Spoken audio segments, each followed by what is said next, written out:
should. I strive to place y'all in my forefronts, but we've been raised by the storefronts. Drinking judgment, jump 40, smoking blunts, sipping and smoking, kept us from wishing and hoping the day the yoking. They protesting from Hong Kong to Oakland, igniting the day of y'all is encroaching. So the way of y'all I'm approaching by walking in the statutes and commandments and staying clear of the spiritual bandits. 400 ending, no better way we could have planned it. It's all prophetic, so please understand it. Soon people will be famished, seeking y'all all over the planet. Salvation is near and Babylon will vanish. If you know you fear Yah, then you're walking His ways. Love Yah, serve Yah with all of your heart and soul. If you know you fear Yah, then you're walking His ways. Love Yah, serve Yah with all of your heart and soul. If you know you fear Yah, then you're walking His ways. Love Yah, serve Yah with all of your heart and soul. There's no other way I wanna walk in, a perfect way, with the spirit of the fear of Yahweh. Israel's a servant and not a homeborn slave. America's been the land of our graves. All of us is confused, manipulated, ridiculed and abused, toyed with and used, heart is bruised, sold on the ghost and worshiping cartoons. We even shook from a bada boom, fake noise and fake news, fake results. But Yahweh's a true result and resolution, the true revolt and revolution. When we stand as Yah's army, embracing the conclusion to all men, keeping the word of Yah with all our heart and soul, and no one else has us under their control. If you know you fear Yah, then you're walking His ways. Love Yah, serve Yah with all of your heart and soul. If you know you fear Yah, then you're walking His ways. Love Yah, serve Yah with all of your heart and soul. If you know you fear Yah, then you're walking His ways. Love Yah, serve Yah with all of your heart and soul.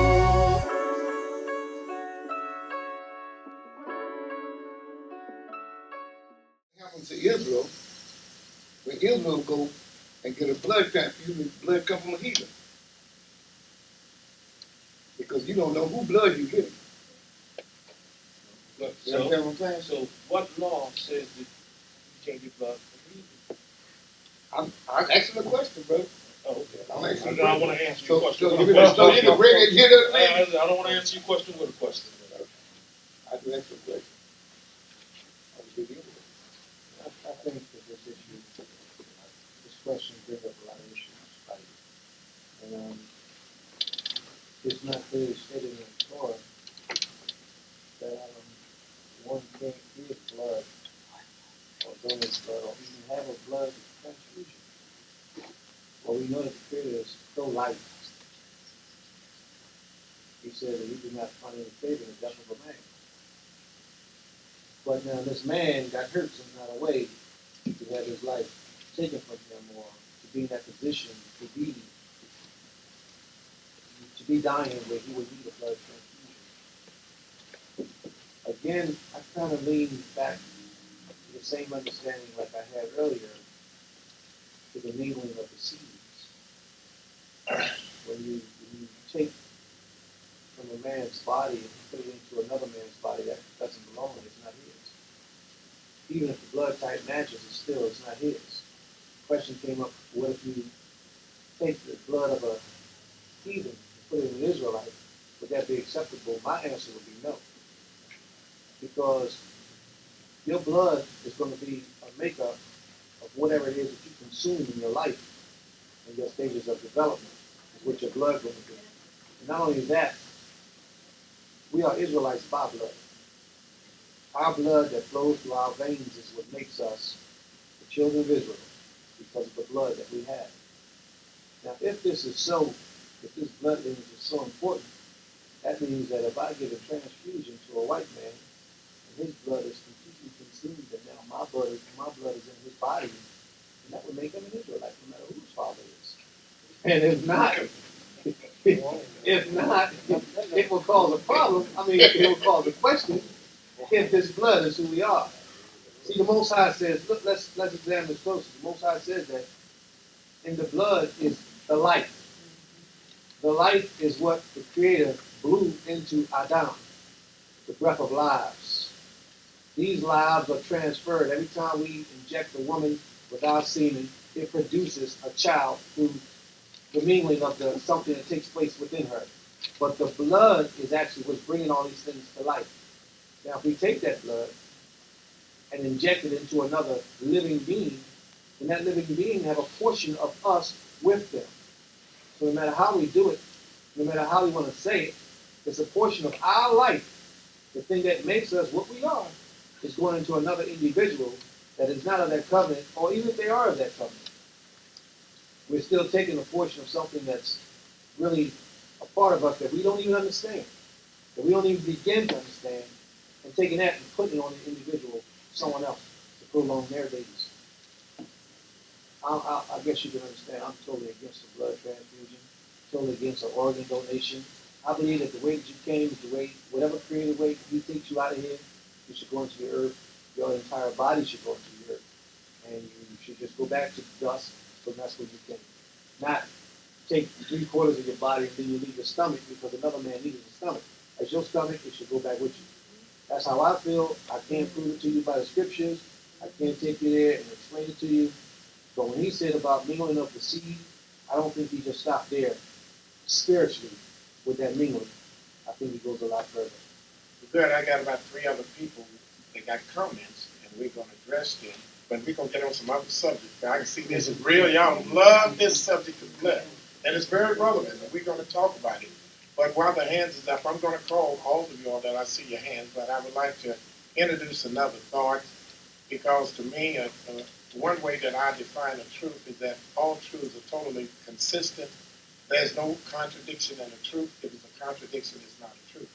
And if it's okay to put blood in our body, can we get house blood and put it in our body if we need it? If ever, how about house blood? Can we get house blood? No, everybody say no. Let me learn something before I call on the hands. Who in here say that in order for you to maintain your life, that it's okay with the Most High if we get a couple or 3/4 quarts of whole blood and stick it in our body? You know, that would be Wait. No, I'm saying if it was compatible. Some plasmas are made of that. Yeah, and yes, I know that. That's the reason I asked. And who says it's okay to have the whole blood in our body and think that the Almighty approves of it? Raise their hand.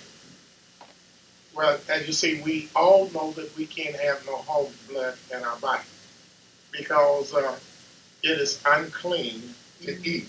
And if it's unclean to eat, you don't want this unclean material in your body. Well, if that's unclean to eat, so is human beings. That is not part of our dietary law that the Creator has given us. And if you're going to eat a hog, you might as well eat a person. And if you're going to take a person's blood, you might as well take hog's blood. The scriptures, to me, is very, very clear on this matter.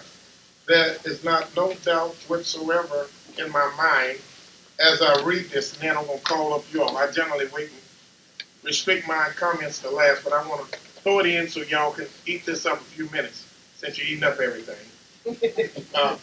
First of all, turning to the book of Deuteronomy, I mean Leviticus 17, and it says in the 10th verse, I'm going to use the scriptures because I can use them, and they have always been my defense, and they're going to continue to be my defense.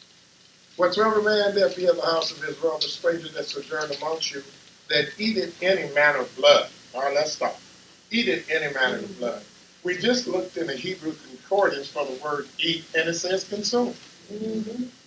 And then y'all going to say there's a difference between eat and consume. Oh, and please, let me finish. I didn't say you, but I know who said it, but I didn't point no fingers. I just said it was said that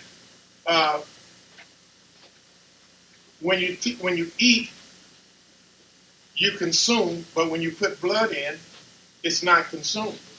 All right, let's deal with this. The word eat here means consume.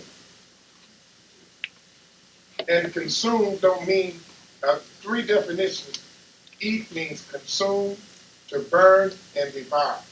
And when a beast eats another animal, he's devoured. You're devoured. When you're consuming a meal, you're eating a meal. All three of those words is the definition for eat. Now notice what the Creator says.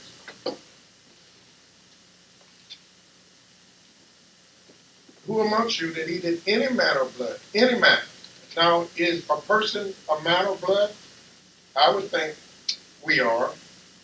I think the Creator knew, even at that time, that there is nothing new under the sun, and people were consuming blood. They do it all in Europe. They kill an animal, and while he's still hot, they would drink the blood. It's an aphrodisiac. They've been doing this for the longest. They will tear the heart out of an animal and eat that, the blood and the organ. They think it makes them strong and viable. It's an aphrodisiac. So people do eat blood. And when they eat blood, it just don't continually circulate in their body. It gets out of the body when you eat and consume blood. Right here. And then everything that's in your veins, all the blood in your veins is from the food that you ate. That's how it got to be blood, from the nutriments you put in your body. That's how it became blood. Now, it says further, I will even set my face against the soul that eateth blood. I will cut him off. No, the line first. Leave that man while I cut off from amongst his people. Where are you reading from, Doctor? 10. 10, 17, The and last 10. of 10. The 10. I will even set my face against the soul that eateth blood. I will cut him off from amongst my people. For the life of the flesh is in the blood. Now, I don't care if you're talking about people, rats, dogs, or hogs. The life of all of us is in the blood. And undoubtedly, the Creator didn't want your life to go into me. Your life is separate of me. And He didn't want my life to go into you. And He said, I don't want you to eat blood because the life of all flesh is in the blood. And I have given, I'll let the book talk. It said, for the life of the flesh is in the blood, and I have given it to you upon the altar to make an atonement for your soul. So that's what blood is for, to make an atonement for your soul. And that's giving you life. Because when you make an atonement, that's giving you life. And it's giving you life because you're obeying the Almighty. Now, you can't circumvent that by just drinking blood, so I don't get the life from another source. True life don't come from that. True life only come from obeying the Almighty and His law. True life don't come by saying, well, I'm going to take this blood that He gave for the altar and I'm going to put it in my body. We can say that, but let's read a little further. Therefore I say unto the children of Israel, this is not for the heathen. Heathen do anything they want to.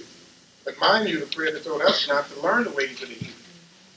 But I say unto the children of Israel, we're supposed to be different, we're supposed to be peculiar unto Himself above all the nations.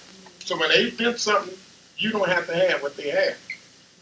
Therefore I say unto the children of Israel, no soul, that means you, that means you too, no soul of you shall eat blood, neither shall any stranger that sojourn amongst you shall eat blood.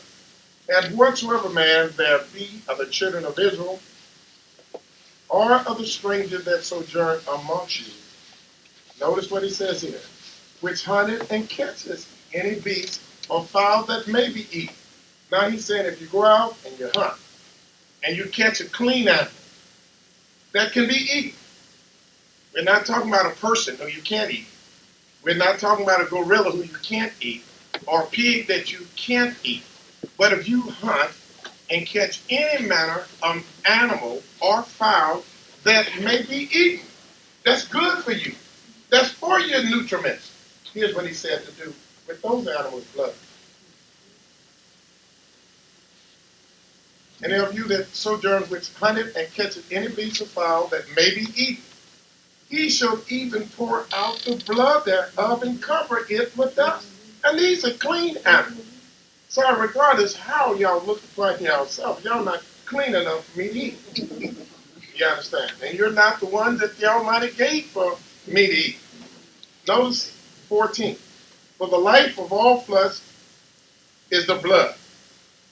For it is the life of all flesh, the blood of it, it is for the life. That's what blood for, the life thereof.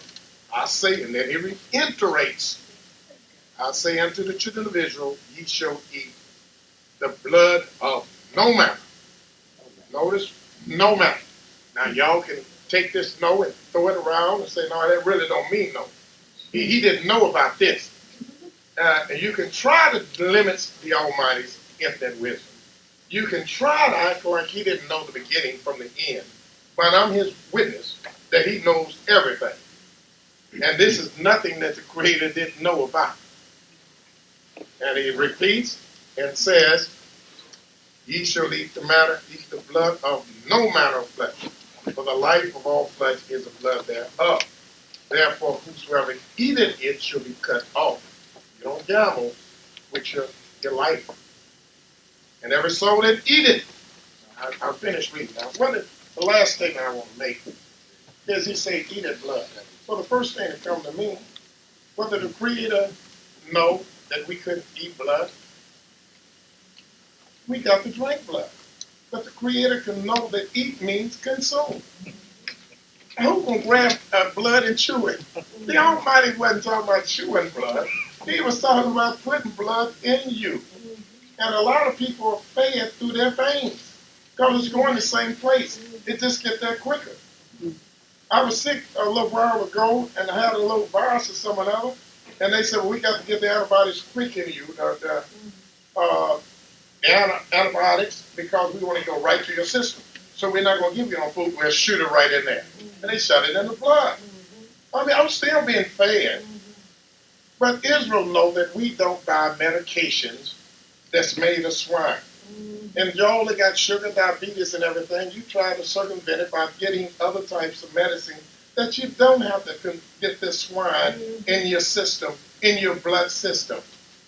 Now, for us to tell y'all that y'all can eat people's blood is for us to totally ignore what the Almighty said, and this is crystal clear about the animals that can be eaten and the fowls that can be eaten, and what the Almighty wants us to do with their blood.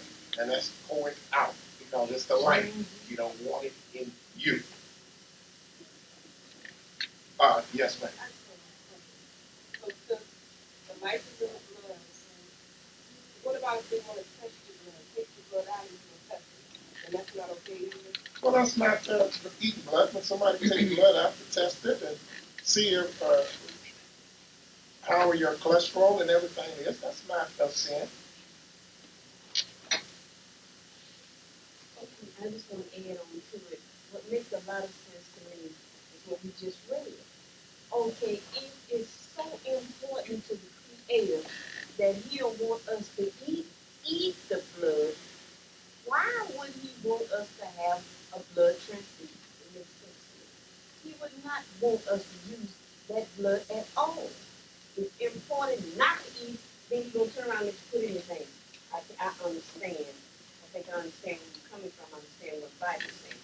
You don't want us to use it at all. Not unless he didn't know something that we know.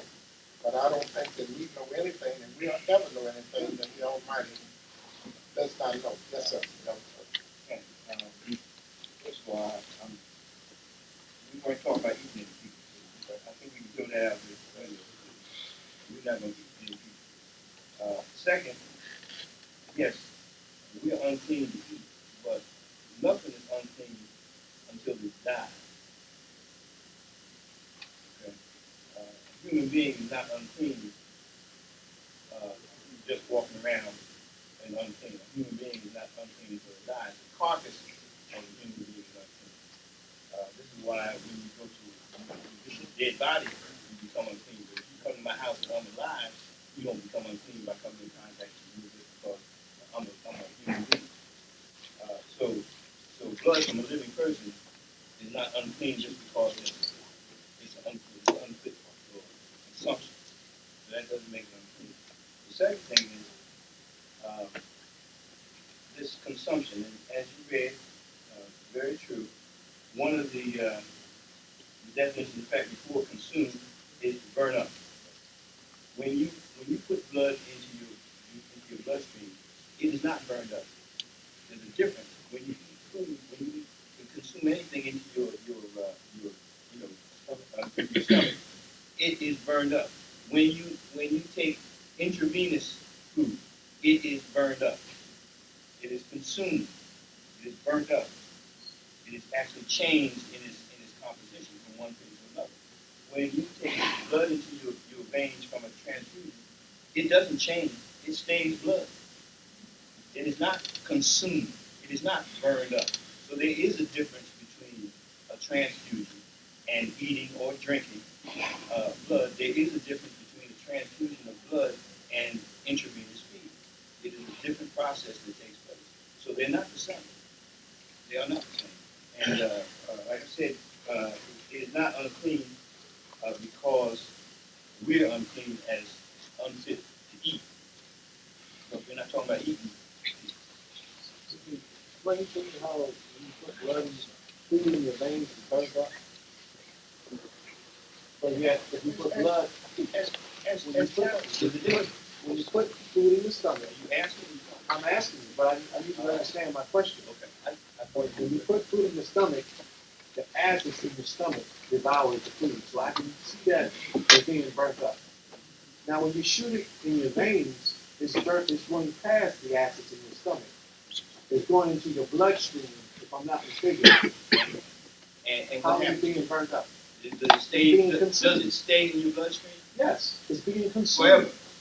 Yeah, as long as until it In passes other words, through if you get an intravenous feeding, that intravenous fluid stays in your bloodstream. it goes through your bloodstream until it eventually makes its way down to your liver, where it's purified. Those things which cannot be used of it is excreted through your body, through your And what urine, happens and to your those bowel things that movement. can be used? It becomes a part of your body. So it's burned up. It's consumed. It's consumed, but not burned up. You said burned up. Consumed and burned up is the same thing. But going back to the definition that Moreh gave us, eating something, one definition is to burn up or consume. They mean basically the same thing. I don't mean it's the same. That's where they name different words. One thing about eating, you burn up and you consume and you devour. The word devour don't mean burn up. Most eat. But Yeah, now, but devour does not mean burn up. But yeah, but I'm saying they were not there. Those are all three. Excuse me. Go ahead. I was just saying. now, Well, you did too. You were talking to me. No, I You're right. he asked me a question. All right, you asked me a question. Excuse me. You're absolutely right. You was between both of y'all. now, you're saying that the food that goes through intravenous through a needle into your arm, into your veins, into your blood system, through your filter, and out of your body, the parts that's not being used, that is being used, is consumed within your body. It goes to different portions of your body, whatever it's being used for. But you're saying a blood that goes through that same process doesn't be consumed by your body. How is that so? Your body dissects what it is and don't use it? If your blood is consumed, you need some more blood. Excuse me? If your blood was consumed, Yes. you need some more. Do you know that your body produces blood regularly every day because it's being consumed? So then that would mean that your body itself, that would mean that your body itself is using the blood. It's eating the blood. If your body doesn't reproduce blood, I forget your Let name. him finish by himself. I forget the Just let him name. express himself. So we can keep it right like we did. Just go ahead and totally express yourself, then we can move on. Go ahead. I don't recall the amount of rate. I believe it's like 5 pints of blood that the body produces every day just to replenish itself, but yet we're not bleeding. And it's because our bodies are using this blood that we have that flows through our bodies. And if if your body does not reproduce blood, you die. So automatically on the everyday, while we're sitting here today, our bodies are reproducing blood. There's blood cells, there's things within our bones that reproduce blood. All this stuff reproduces blood so that we can maintain what Grant said was life. Now, this blood that you're putting into your body, when your body detects it, you're saying that it doesn't consume it, it just lets it do what? Just go back out? What does it do? When anything that comes into your body is being absorbed by your body. If a snake bites you, his venom is going into your bloodstream. Once it hits vital organs, it now takes your life. It poisons you because your body has consumed that poison. Same thing happens with anything else that goes in your body. So by what you're Wait a saying, minute, let's go ahead. I just want everybody to express themselves, and then we move on, because we won't have time for a dialogue with every point. Well, then it's not much point. that was a question though, Moreh. It's not much point. Oh, I didn't hear you. Are you asking? Because he All right, said go ahead. that- I didn't know you asked him a question. Yeah, Go he ahead. said he stated that the food is being burned up, but the blood is not. Go ahead. So I'm asking you to explain that Well, how. Good. if in case, if what you say is the case, then what would be the problem in having a transfusion of your own blood? Of your own blood? But that's I a never different said that was a question problem. right there. I'm just asking, what would be I the thought problem? the issue on the floor was Yeah, that's a different question though. Yes, we addressed that question the other day, and as you said that you felt that was wrong also. So I'm posing this question based on your explanation. Would that be permissible? I can't say that that's a violation because it's your blood. You're just preserving your own blood. But it might be because blood is reproduced every day. That means that possibly, not that I know, but possibly blood is only good for a certain amount of time within the body. Maybe that's why the Creator causes the body to reproduce so much on a daily basis. Because basically what you're saying is that our bodies are eating blood Yeah, all the time. that's right. Now, the Creator created us in a fashion in which is in opposition to His own law. Not at all. The Not at all. body is eating blood. Not at all. That's why we have blood in us. Well, then it certainly should be permissible to have a transfusion of your own blood. If that's the case. No, you missed what I just said. What I just said was that our bodies are reproducing blood on a regular basis. So it is very well possible, it say that it was true, it said it's possible that blood only have a life limit on it. Blood can only last and be useful for a certain period of time. Now, if I take that blood out and put it in the freezer, Let's don't deal with speculation. All right, now, so, yes, I got a question, but there's some other, what's on the floor right now, not totally different. Until we get some, yes, sir, you were next. Then you want someone over that section was next. From my recollection, blood needs to be body. In the process of bodily function, you damage, and that is the reason why the body replenishes blood. It's not that it's consuming blood per se, but the blood is used in the process of bodily function, fighting disease and whatnot. They have damaged cells, which has to be eliminated from the body. Anything that you put in the body, you spoke about snake venom and things that you inject in the body, they flow through the bloodstream as a medium. And once it gets to an area that it can affect, it will take effect on the body. It will take effect until the blood again carries it past that point to the liver, as you said, where it's filtered out, if it's possible to be filtered out of the body, and then excreted from the body. So it's still an independent agent suspended within the blood that's being carried throughout the body. The body blood never becomes part of the blood, it's just in the blood. I go back to the first chapter, well, go back to the book of Genesis.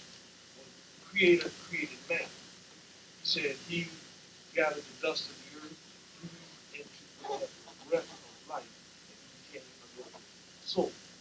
Well, what is it? When it says the life is in the blood, in my opinion, when it's talking about what do we need to live, we need oxygen to live. Blood is made up of oxygen, and blood distributes oxygen to every cell of the body, allowing that cell to thrive. So when it says the life is in the blood, it is that breath of life that the Creator initially put into us in the form of air that we breathe every day and circulates through the body to nourish at the cellular level the body and allow the body to thrive, grow, and live. So again, I feel that if you start building a house on a weak foundation, you got a weak house. And we always have to go back to these words. You see, when some people say that, you know, consumption, heat, and transfusion, there are distinct differences here.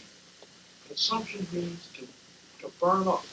We burn up food. They have a standard called calories to calculate the rate that we burn up food. Calories is a standard of heat measurement.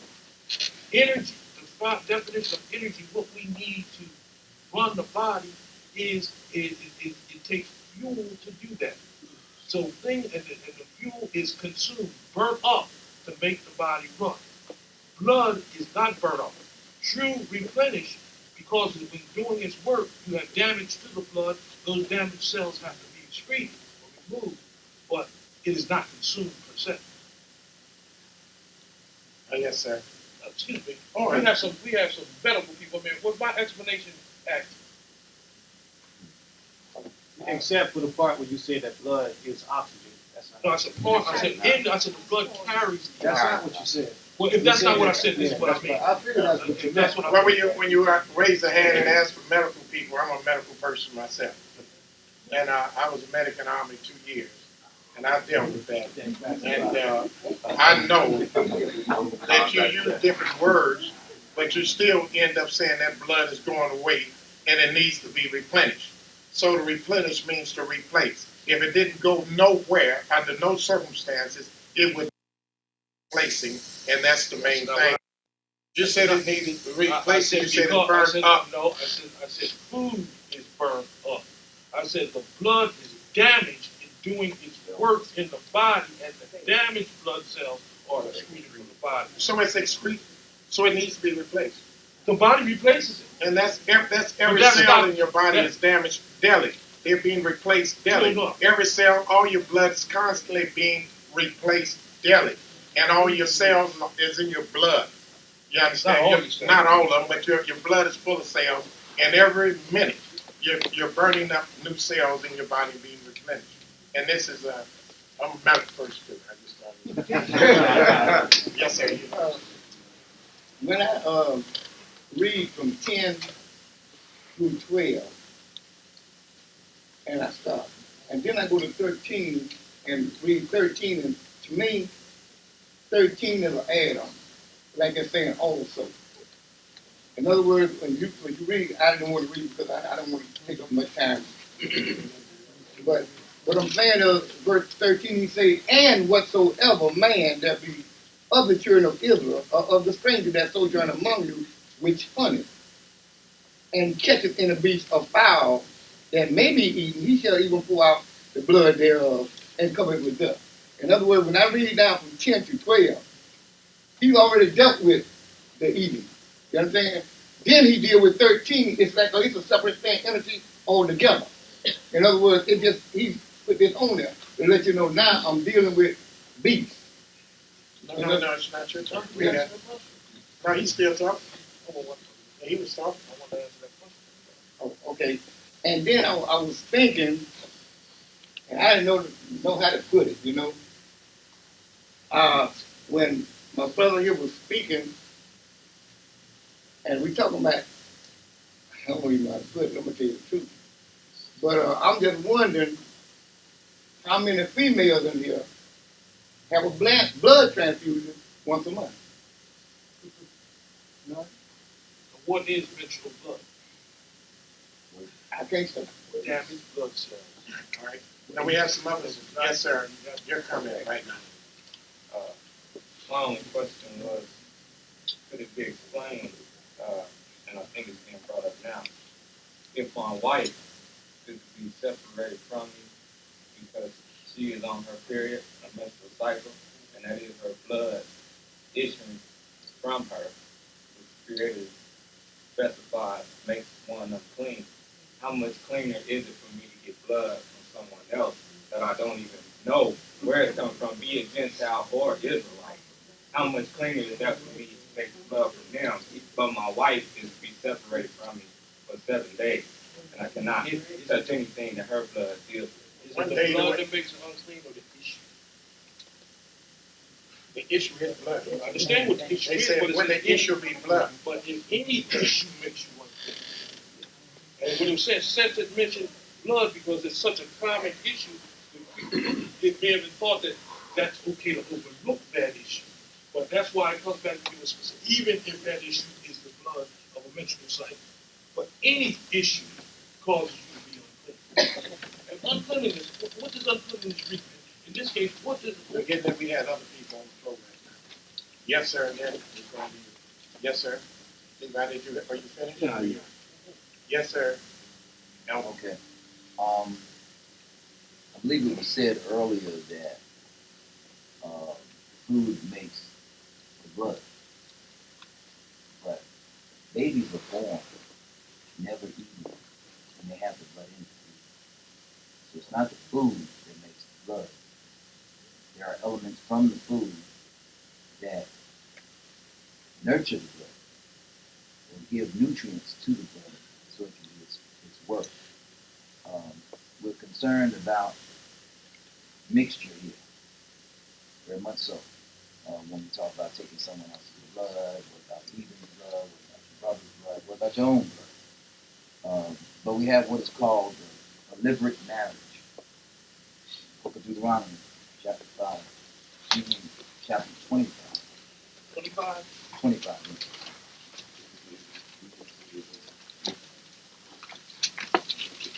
The fifth verse, 25:5. If brethren dwell together and one of them die and have no child, the wife of the dead shall not be married abroad unto one not of his kin.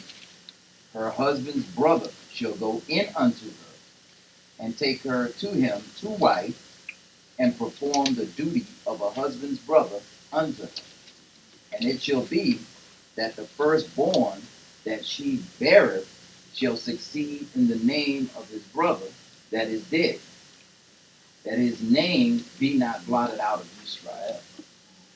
So here's a case of uh, a brother going into his brother's wife because this brother's dead and he has no child. He has no offspring to carry on his name, which is very particular to the Almighty.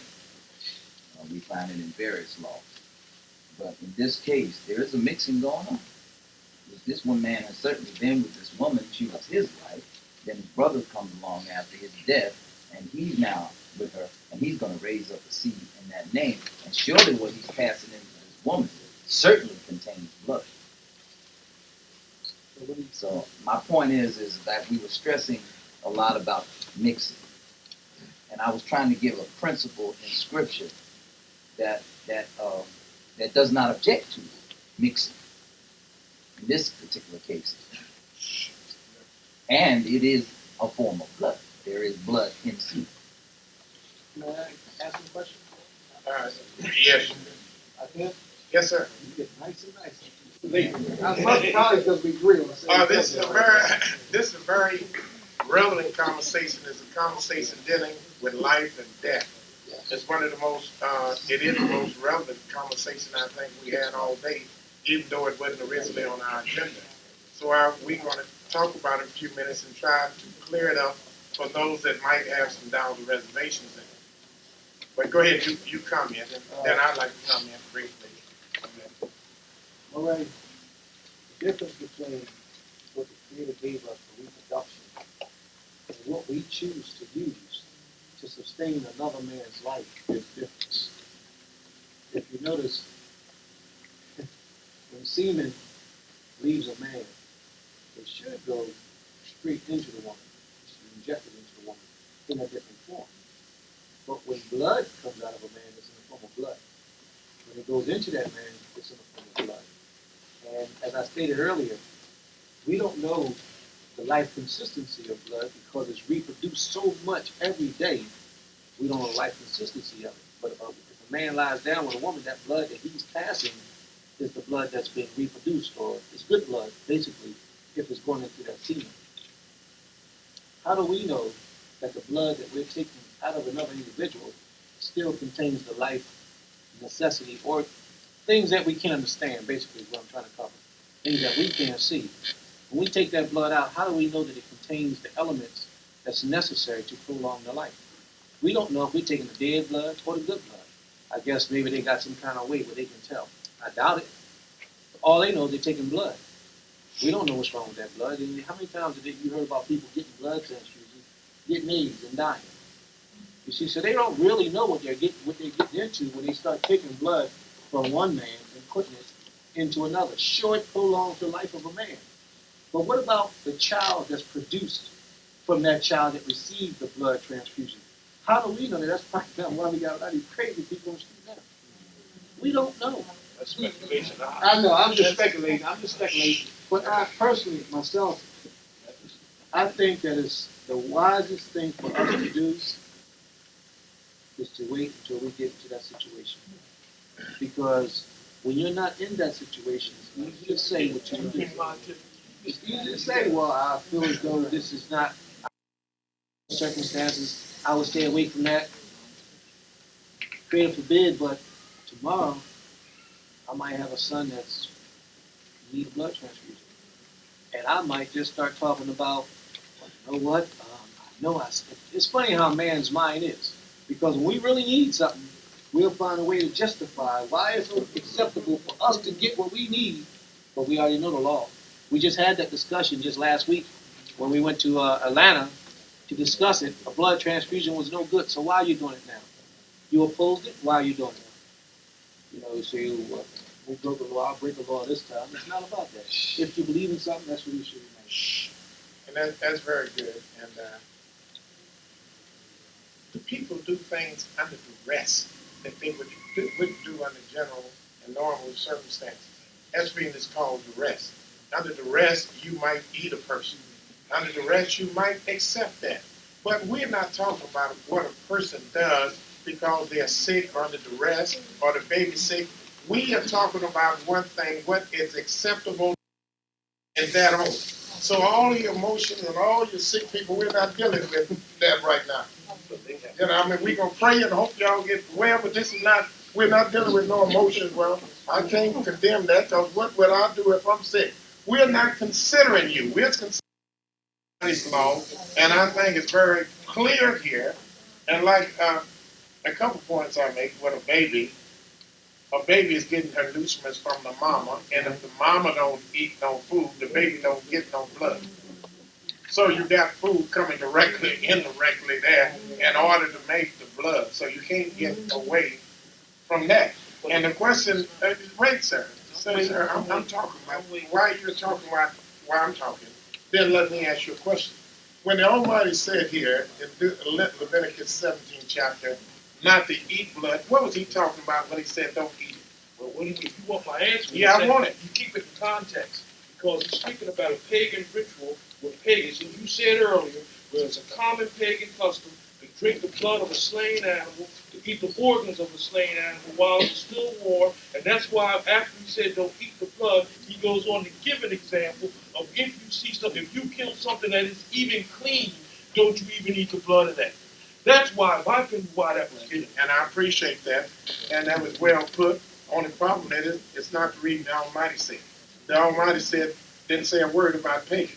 He said, don't eat no blood because I've given you the blood to make an atonement for your sin. Make an atonement for you. And the blood is to go on the altar for the atonement. That's the Almighty's answer. All blood? The Almighty said, no, the blood that he allows blood of clean animals to be used. And that's exactly. Let me finish. You asked the question. Let me answer it. The Almighty allows the blood of clean animals to be on the altar for the atonement. Any other blood that's any animal that can be eaten, that blood goes on the ground. And there's only two places the Almighty said put the blood, on the altar and in the ground. He never said nothing about eating or drinking it yourself. He condemned it. And I think those of you that are wrestling with your emotions, trying to decide what would you do if you were sick, your main thing is what did this law say? And what did the Almighty mean by eat? Did he know one day we were going to have transfusion? Did he know that? Yes. Now, if he knew that, if he thought that it was all right, he would have let you know that the blood is not just for the altar, but it is for the life to go into a person. He didn't say that at all, sir. And if he didn't say it, then neither should we. Yes, you can ask that question. Then your position is that Israelites should not undergo any type of major surgery. I didn't say that, sir. No, that's not about it. I'm answering you. Wait a minute. Can you undergo major surgery without transfusion? Yes. Yes. Absolutely. We got all kind of people in our yes, we have people in our congregation that refuse blood. The doctor told them they're going to need it or they die, and tried to scare them in every way they could, try to go and back up and make their wife say, do it. The husband said they still said no. They didn't get it, and they still here. Everyone. Everyone. Because they trusted in the Almighty. And the righteous man said, I've been young and now I'm old, but I've never seen the righteous forsaken. We had a couple hands up. Yes, sir. Yeah, I wanted to bring out 2 Samuel 23. And there's a situation where David's men went, David had suggested that he was thirsty, and his soldiers went in the midst of the Philistines. And I'm going to start at the 16th verse, and it says, and the three mighty men broke through the host of the Philistines and drew water out of the well of Bethlehem that was by the gate, and took it, and brought it to David. Nevertheless, he would not drink thereof, but poured it out unto Yahweh. And he said, be it far from me, O Yahweh, that I should do this. Is not this the blood of the men that went in jeopardy of their lives? Therefore he would not drink it. These things did these three mighty men do. And as we know the story, he used it as an offering, but he was saying he didn't drink it because he just seen a miraculous feat that these three men did by breaking through the army of the Philistines. And he compared it as if it was their blood, and he just got rid of it and poured it on the ground, like the Almighty said in the law, with the animal's blood. It wasn't the men's blood, but he treated it as such. Yes, sir. Oh, I just like to stay with what you brought out because that's a very important point about the blood being an atonement for sin. Because, as it states in the 11th verse of Leviticus 17, it says, for the life of the flesh is in the blood, and I have given it to you upon the altar to make an atonement for your souls, for it is the blood that maketh an atonement for the soul. And that's a very important point because the blood is to be used as the atonement for our sins and our transgressions against the Almighty. And then when we get down to the 14th verse, it says, for it is the life of all flesh, the blood of it is for the life thereof. Therefore I said unto the children of Israel, ye shall eat the blood of no manner of flesh, for the life of all flesh is in the blood thereof. Whosoever eateth it shall be cut off. And I remember we had a class when you taught and you said the life is in the blood. So if there's any disease in that blood, it's the life. Whatever is in the blood, when y'all say the life is in the blood, whatever history the beast may have is in its blood. So if it was a diseased animal, that's its life. And when we get caught up in having diseases in our body, that's the life of us.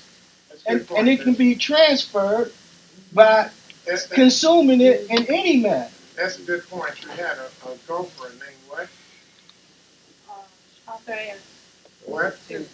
Tennis player, Arthur Ashe. One of the greatest athletes it was. He had a very beautiful wife, nice family, nice people, but he didn't know nothing about the Almighty's law.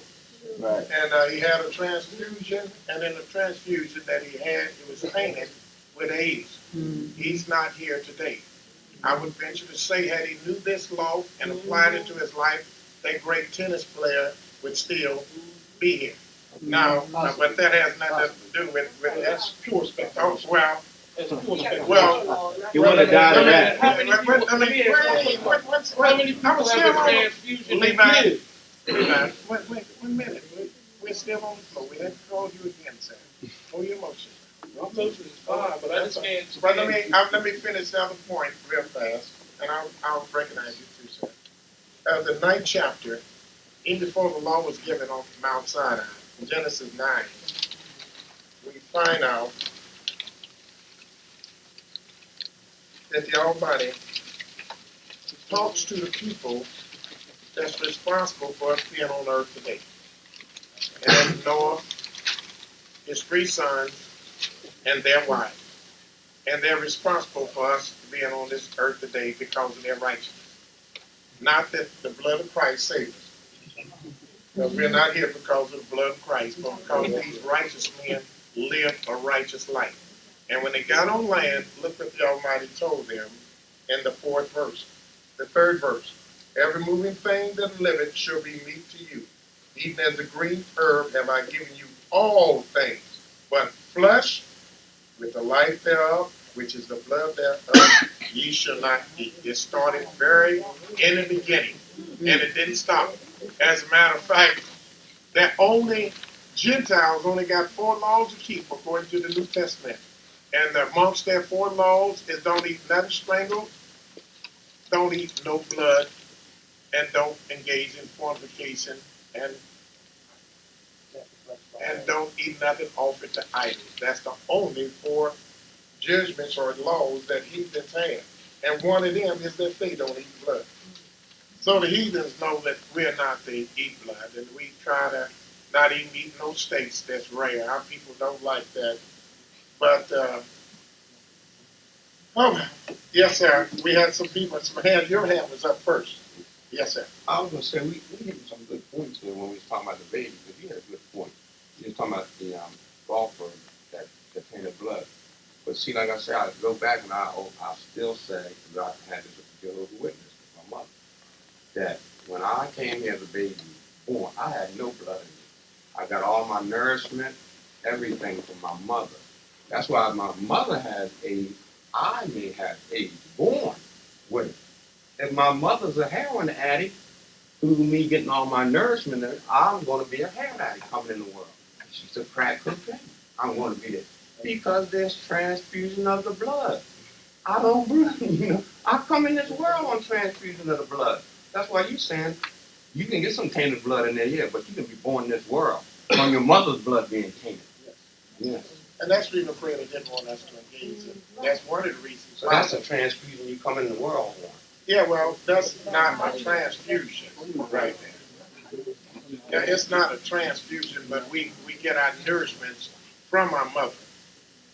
And she's being nourished, we are nourished, but it's not a blood transfusion. It's a, yes, sir. I just want to ask another question. Yes, sir. Now, what do you think? How do you feel that's a blood transfusion? It is. How? You are a part of your mother until the day that you're born into this earth. So I don't whenever- breathe. I don't get no oxygen. Like you're saying, do. oxygen. Yeah, it comes through my mother's blood. Neither do your stomach get oxygen unless your mother breathes. Neither do her stomach get oxygen unless her heart will not pump unless she breathes. So the same way that her organs. Right. But the oxygen travels on the blood. The oxygen travels on the blood. So I don't get my oxygen through my mother's blood. All right, that's her blood travels. That's how I get my oxygen. we understand this point, whether we agree with it or not. You understand that? Yes, ma'am. And now we're going to go as soon as she deals with this. We're going to deal with another company. Well, let me say this. There's 2 that's looking at me with real big eyes and want to comment before we move on. Yes, sir. Yes, and I think that the point is that we all are agreeing that the blood is the life thereof. Like the blood is the life. And if that's the case, all praises to Yah. He had let me see an episode on 60 Minutes, and it might have been for this occasion, because the people who were having the blood transfusion were saying they have the craving of the person who the blood was who they were getting the blood from. And and that's a study that they started doing, because they were saying I'm getting these cravings and these are different. So they started checking the people they were transfusing with each other. And they were like, yes, I crave these exact same things. So the reason the Almighty told us not to do this is because it is the life thereof. And what that proved to me, this really is what stuck it in me, because I was going through the same thing in my mind. What really proved it to me is that these individuals were taking on the life thereof, which means that we can't do the blood transfusion. It's showing me that is eating blood. That's a very beautiful point. I'm glad you mentioned that, which reminded me of something that Abel said unto the Creator. He Almighty said, where's your brother? He said, am I my brother's keeper? He said, the voice of thy brother's what? Blood crying to me from the ground. Why was that blood crying? Because it's the life. It's the life. And I know it's the life because years ago, my father was shot and killed in his restaurant. As soon as he was shot, they called me to go up to the restaurant, and I thought he was there, but he went to the hospital. But when I went in, even before I knew,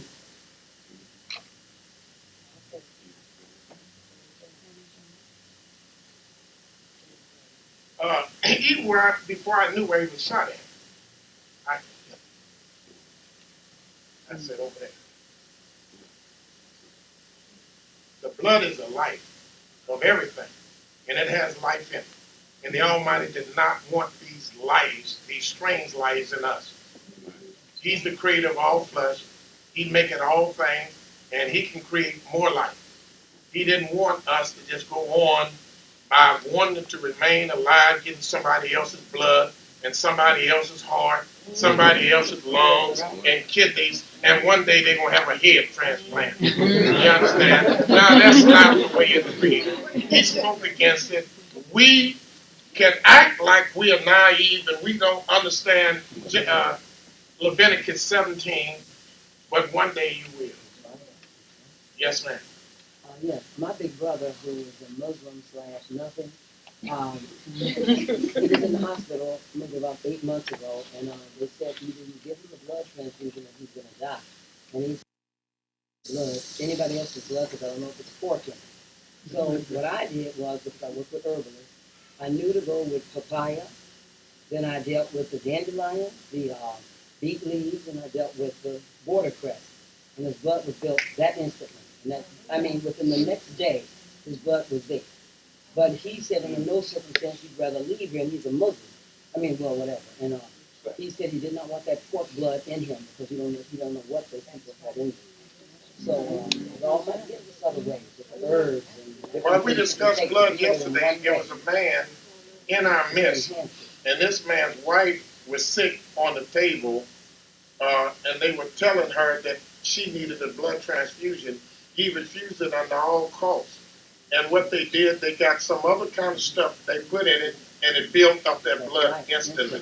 I forgot, he didn't tell me what it is. He's going to try to fail, but they put it in, it built it right up instantly. Yes, sir. Again, I don't think, as Brother said back then, nobody's arguing about eating the blood. It's defining what is the question. And again, we always go back to defining words because our understanding of words is our understanding of this written law. And our discussion here is not so much, we know we're not supposed to eat the blood, but what we are debating about is transfusion technically eating.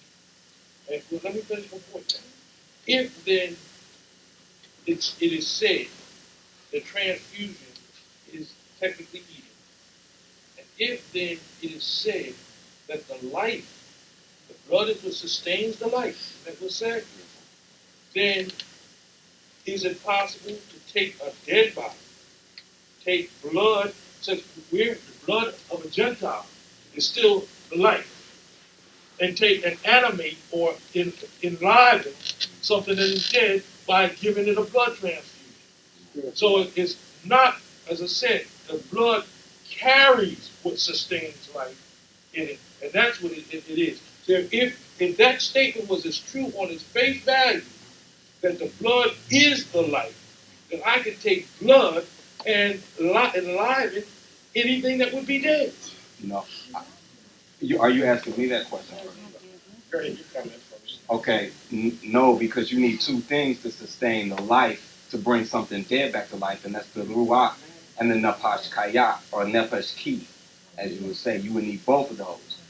But the life. Well, then, Okay, that's okay, not the blood okay. is not the So soul what life. I'm about to explain is everything you just said. So therefore, if that's the case, when the Almighty's talking about the blood is the life, that's a different type of life. And what life that is speaking of is the characteristics of the individual. That's why the DNA is the code which is in the blood, which tells you everything about an individual. His body makeup, everything he does is broken down in the code of the DNA. DNA is in every cell. Every cell of the blood. No, every cell of the body. Okay, every cell of the body. Excuse me, and it is in the blood.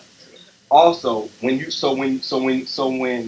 we have to define the word eat or consume that blood, the thing that made it clear to me that it was consuming is that when you take someone else's blood and put it into them, they pick up the characteristics or cravings and the life. That's their life. They're picking up their life. If I'm picking up a person's craving, then I'm becoming like that individual. Like a heroin craving or cocaine craving. Or I crave in the chocolate. world. If you crave chocolate, I've never craved When I chocolate. come in the world, when I come in the world with a cocaine craving or a Yeah, let heroin him finish, please. Every one of those places. Right, and, everything, whatever they crave, you crave. Whatever thoughts they have, you start picking up those thoughts and things of that nature. You're picking up the life thereof of that individual, which show me that that is eating blood. Yeah, let me and the baby was eating blood. state this because we're going to going on. It was twice yesterday and today. You told me your opinion is when I asked you what eating blood is. You said that the heathens had a practice of killing an animal, drinking their blood. Am I right? Well, if that's so, the Almighty said it's okay to drink blood. No, I didn't say that. Oh, and so therefore, when he was saying don't eat no blood, he also meant don't drink no blood. Well, no, I didn't say it didn't mean that. You asked, did I say that? No. That's what you asked me. All right. And then you turn around and say that I didn't. That that's not what I meant. You asked me, did I say it? No, I didn't say it, but I didn't say I didn't agree with it. All right, good enough. Yeah. So we found out that even if it was, and of course we know Because that drinking is consumption. of course we know also by the scriptures that the reason the Almighty stated it is because blood is for the atonement of the soul and to be used on the altar. But even if heathens were killing animals in the blood, how were they eating the blood?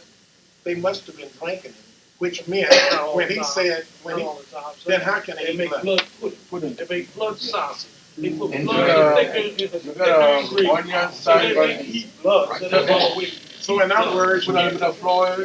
so you can eat blood Yes, you can. in a lot of different ways. Yes. That's good. And one of the ways you can eat blood is through drinking also because it means to consume. That's it. Yes, sir. Before we go on, I don't think there's a whole lot of argument in this room for transfusion. I don't hear that. Yes, I do. I mean, I hear a whole lot of points being made about semantics, words, rhetoric, but I don't hear an argument for transfusion. If there's an argument for transfusion, then somebody needs to show their hand and stand up and present their argument for transfusion. You know, but other than that, I think we're wrestling with words here. But just a little bit, just to take away out of this particular chapter, the 7th verse of Leviticus 17 and 7.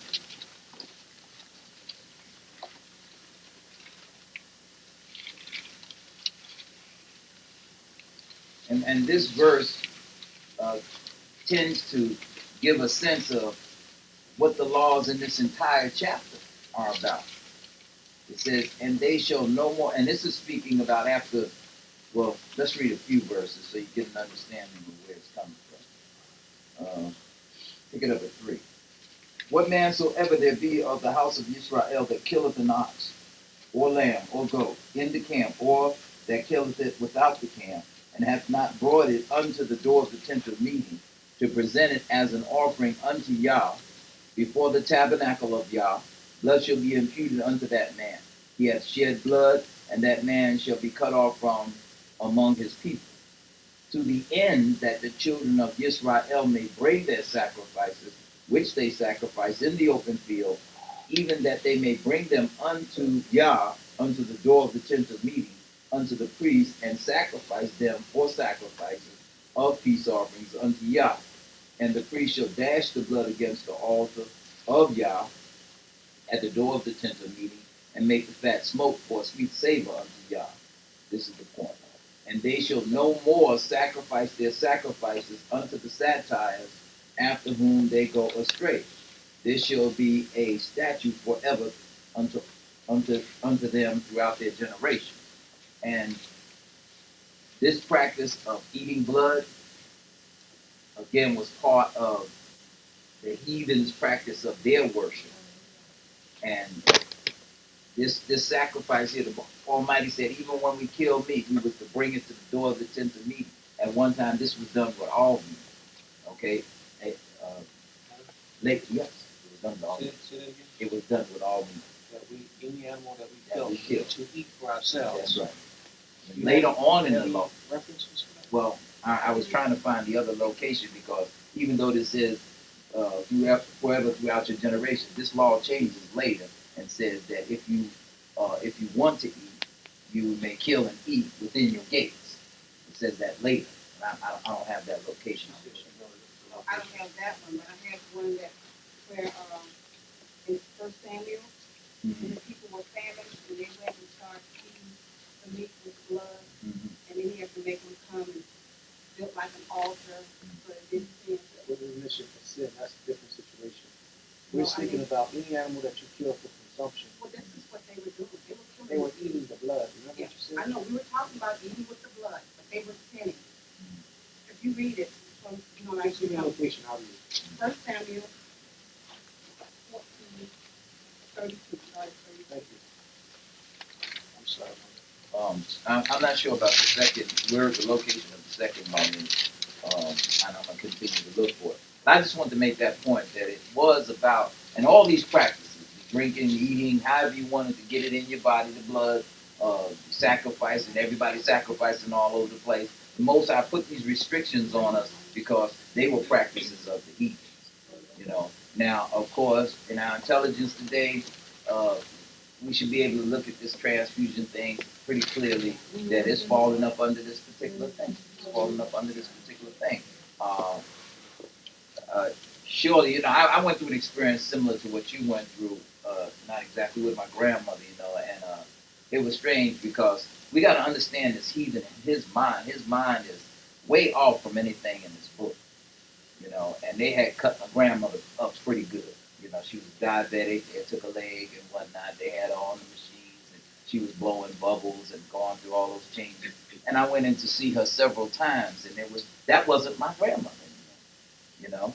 And I walked out the room, and I put my hands up to the Most High, and I asked him to take her. Now the difference was my mother being the older sister of the two children, she would have let her die. She would have let her go.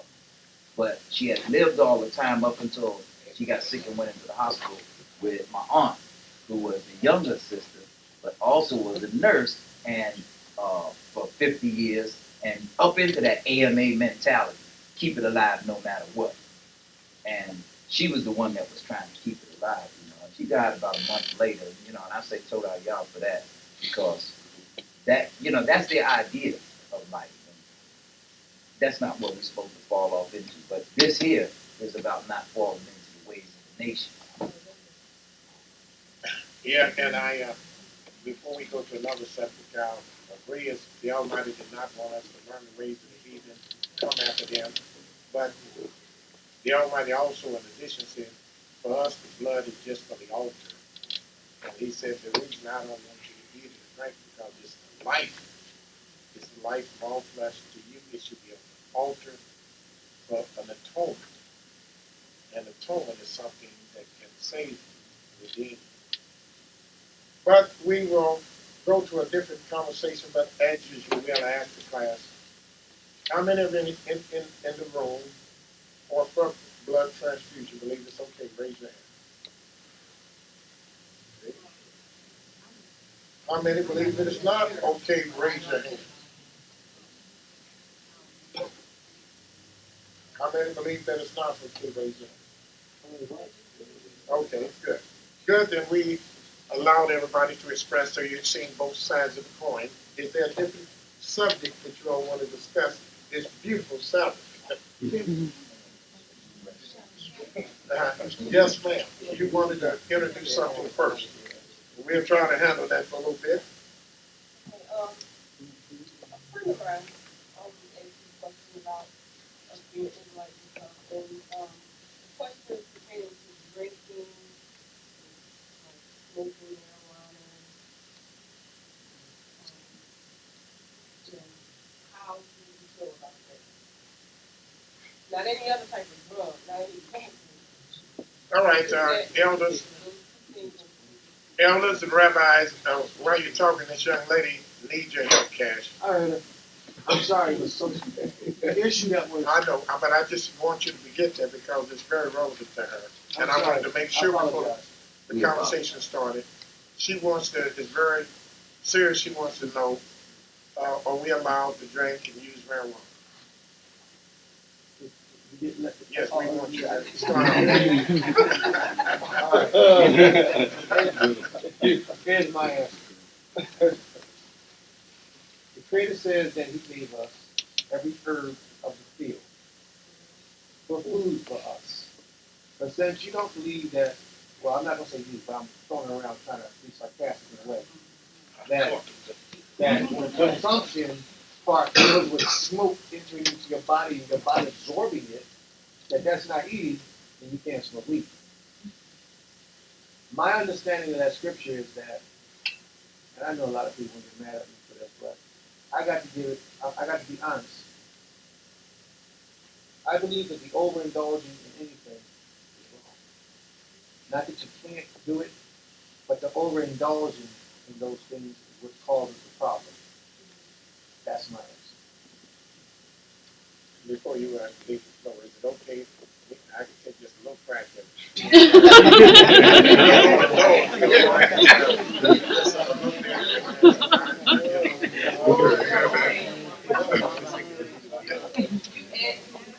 No, I'm not asking. I'll answer that. Yes, sir. That wasn't her question. And that's not the question that you posed to me. You asked me about. Yeah, I know, but that's I'm getting to the point. Patience, young man. I've always wanted to say that. Finally got your chance. That was my second chance. I got y'all a couple weeks ago. You know, from us coming from different backgrounds, we like to bring a lot of those teachings with us, a lot of those customs with us. Like, I came from a background of a Christian, and probably a lot of us did. And I am ashamed of it, but here I am. So that I didn't grow up. We bring a lot of those teachings with us. Like, one instance is that a man can only have one wife. We brought that with us. A lot of us brought that with us. And it takes us to really trust in the Most High and understand a little bit of these scriptures to understand that a man is allowed to have more than one wife. But if you were one of those ones who came and didn't submit yourself to the laws of the Most High, then you would still be saying, I don't care what you say, a man can only have, because you're holding on to the traditions of the way that the customs of the people that you live. In other nations, other countries, or other places on the earth where our people are living, the consumption of, I'm going to say, cocaine is not an abomination. It's not a bad thing. Shake your head all you want. I understand. But here in this, where we live today, we want to say that crack cocaine is something that we shouldn't do, something that should be forbidden, whatever. But crack cocaine is not cocaine. Crack cocaine is a mixture of different substances introduced to the herb cocaine, papaya, whatever, cocaine, is other substances introduced to this herb which came from the ground. I never said that those substances was good for consumption. What I said was that herb, the Creator gave us every herb yielding seed good for consumption. I understand. So I'm gonna be quiet now. No, go ahead. Yes, sir. I would think that any substance or anything that we would use that is mind altering should not be used by Israel. In other words, say for instance, because uh, I came from that background and of drugs, and you can say what you want, but marijuana alters your mind. It alters your thinking. Now, it may not treat everybody the same, but the majority of the people that I know that dip and dab in it, it alters their thinking. So does alcohol. It alters your thinking. So, with my understanding, I wouldn't think that the Creator would ever want our thinking to be altered, because it's altered enough when that man put it in the back of the book. So we need to have our thinking right. As you were saying, I came out of out of Christianity, and I'm trying to get all I can get in this truth now. And if I was to sit down and I did it all. I did it all. I did the cocaine. I did it all. And there's no way that I could be wholehearted in this truth and use anything that alters my mind. I think. No, you weren't already. We got to go around the floor. He just No, made some. I'm just talking about the person. That's looking at me. he can look at you. That's all right. You look at you. But we got to go. Okay. We got to go around. All right. Yes, sir. We have to try to get everybody's questions on as quickly as we can, and we can only do that if we respect everybody and respect ourselves. Let's keep it the silence. Yes, sir. First of all, any substance that you put in the body alters natural body temperature, supposed to be classified as drug. Not only did we, not only were there drugs around, but we consumed and used drugs. The drugs that we consumed and we used, we commonly call today marijuana, we commonly call cocaine, we commonly call opium. These were used. When the Ishmaelites took Joseph, sold Joseph into Egypt, they were carrying down in their caravan, a part of their cargo was laudanum.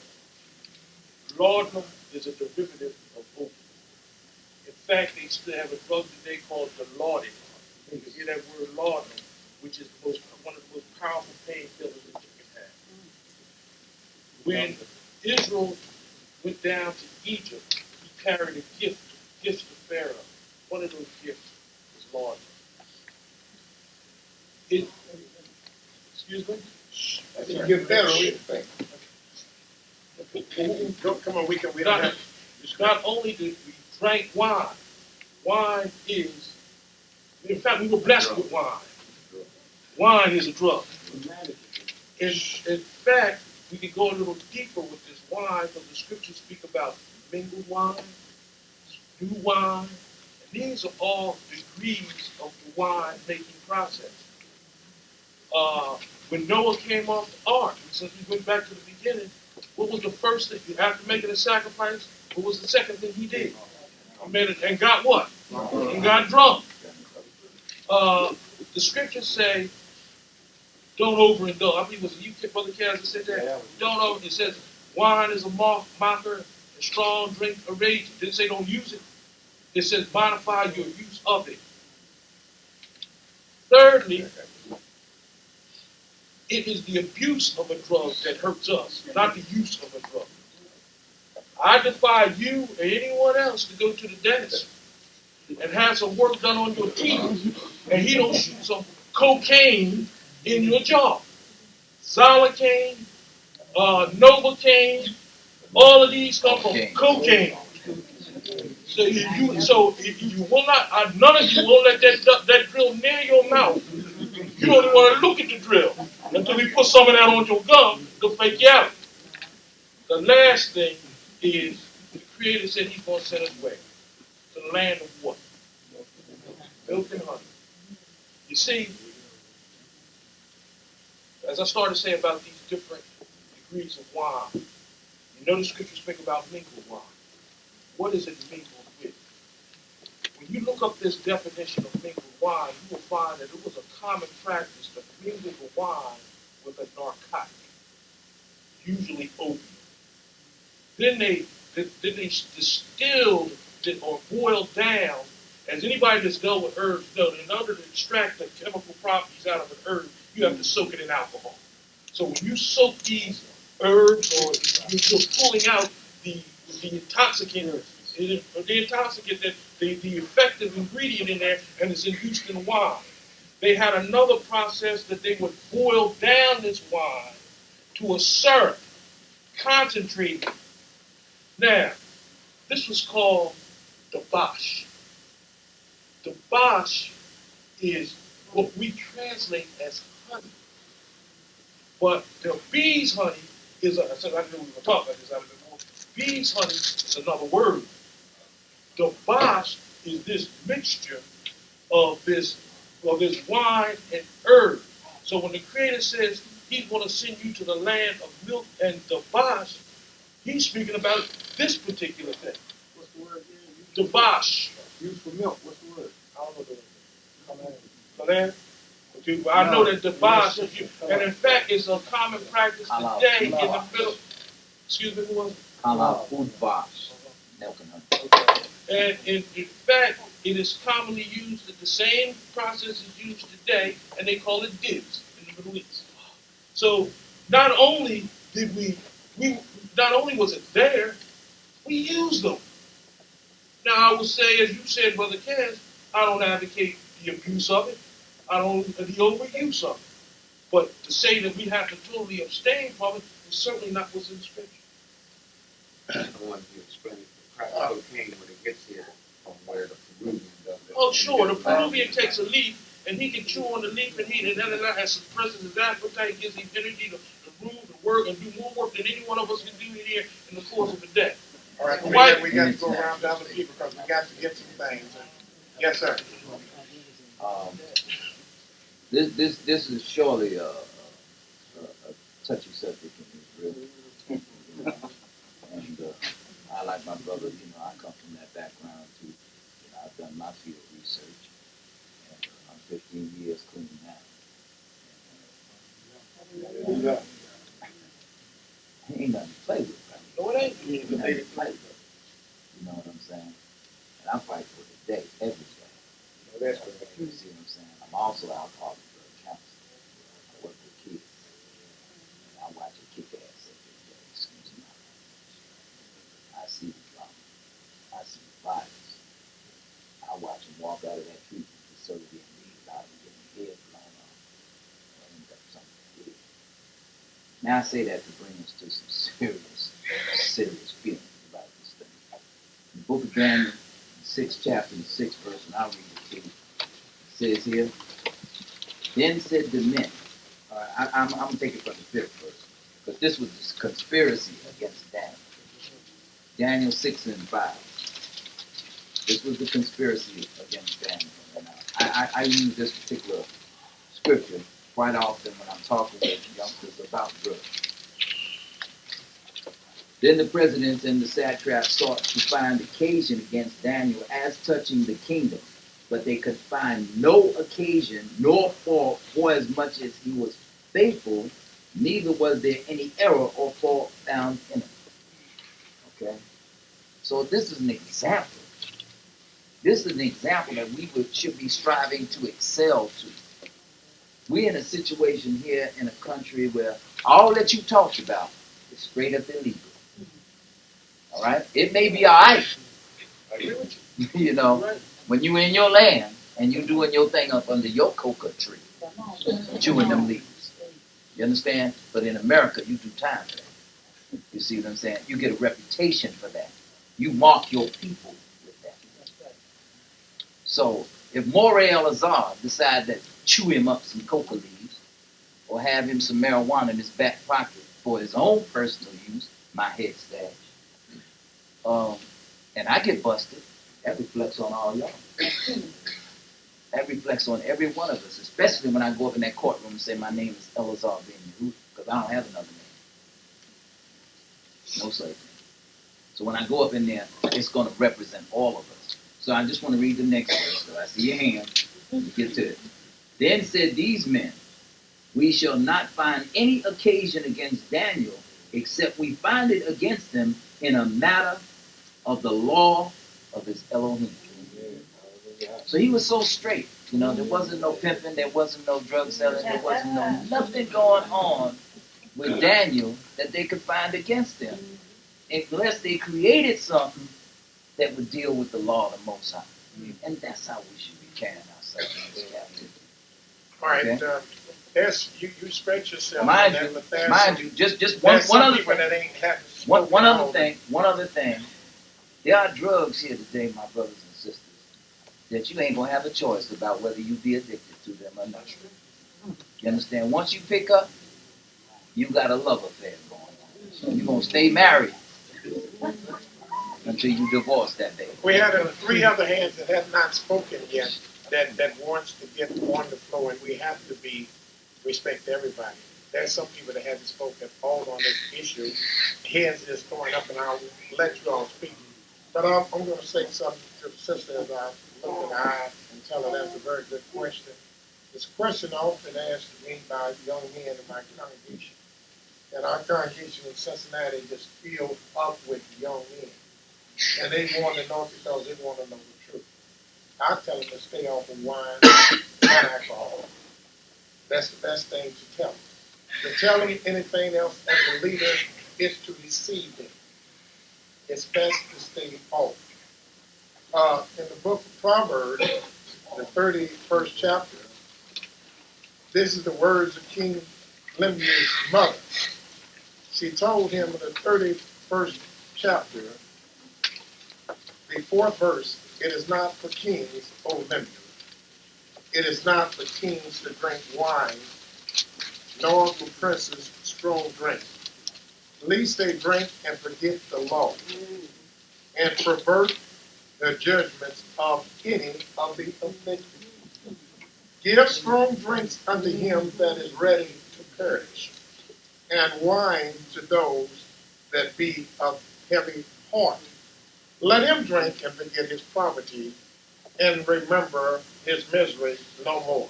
It is not for us as leaders, as kings, as princes, as priests, as many of us call ourselves, to go drinking wine.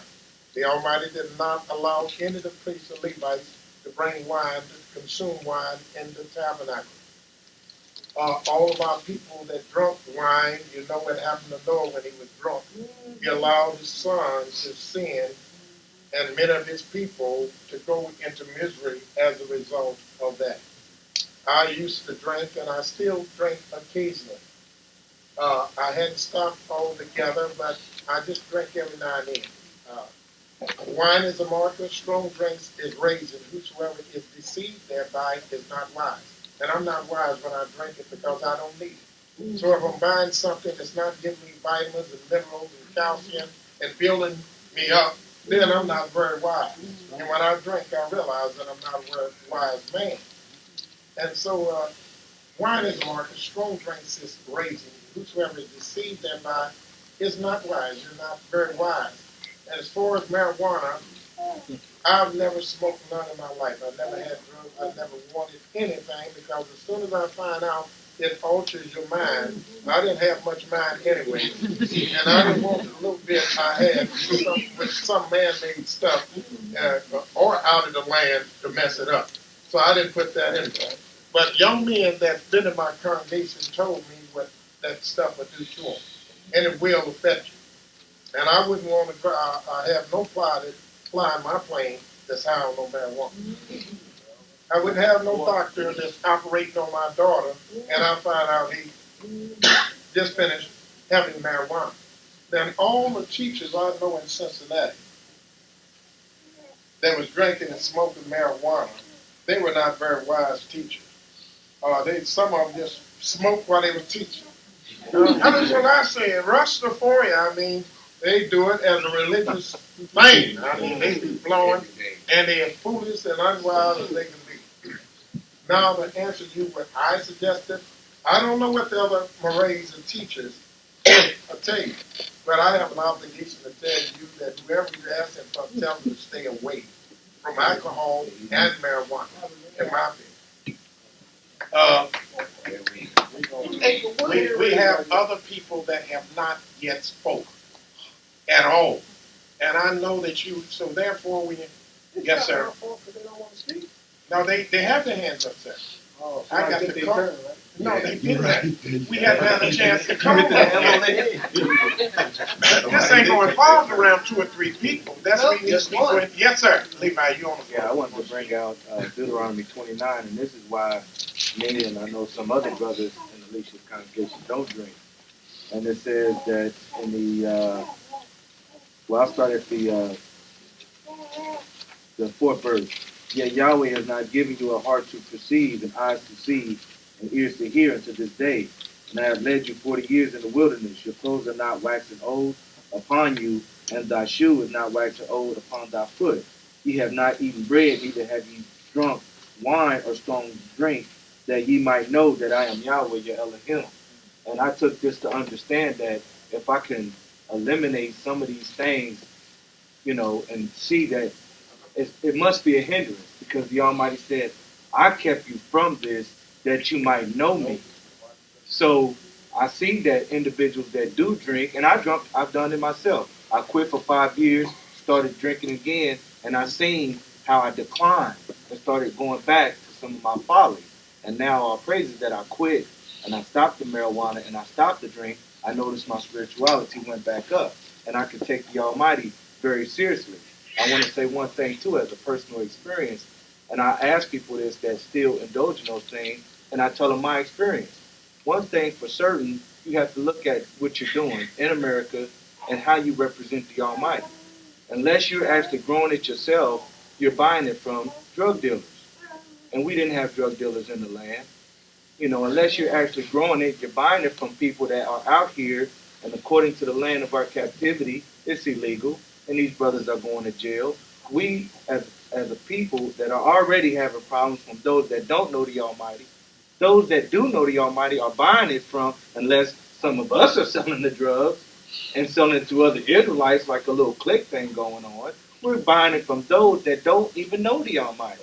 And then the wicked seeketh to slay the righteous. They'll say to themselves, yeah, they'll cut the TV on one day and we have a little cable thing of the Israelite conference. Man, that's the brother that buys a dime bag from me every before the Sabbath, before his Sabbath or whatever you did. And it's amazing to me as we'll sit in a Sabbath class and talk about and read scriptures about being holy. Yahweh said, be holy like me. And we know before we even walk out the door that we got a dime bag waiting on us at the house.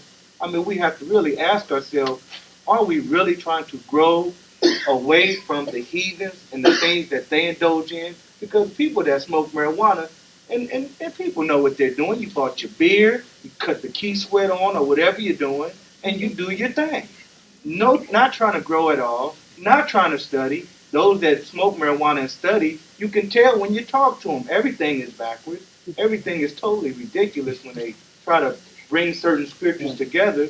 You see a difference between those who are truly trying to strive and serve the Almighty and stay away from the things that the wicked people do and not aid and abet in this wicked society from those that indulge in it. Yes, sir.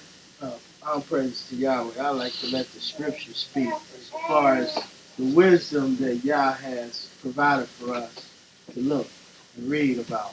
Because in Jeremiah I'm just going to go straight to the meat of it. In Jeremiah 29:7, it says, and seek the peace. No, I'll read this because I have another one I want to back it up. So it says, and seek the peace of the city whether I have caused you to be carried away captives, and pray unto Yah for it, for in the peace thereof shall ye have peace.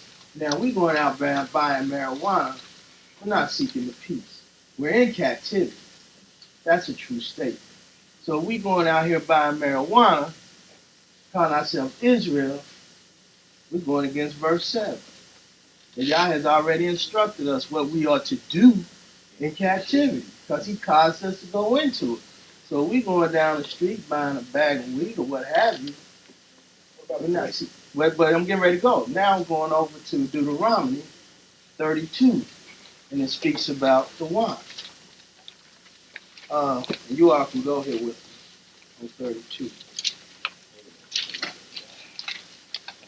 Just read it quickly as you can. I will, sir. I will. After I corrupt others. I'm gonna real quick. Don't let me get it, because I like it. Let's look. 32. And,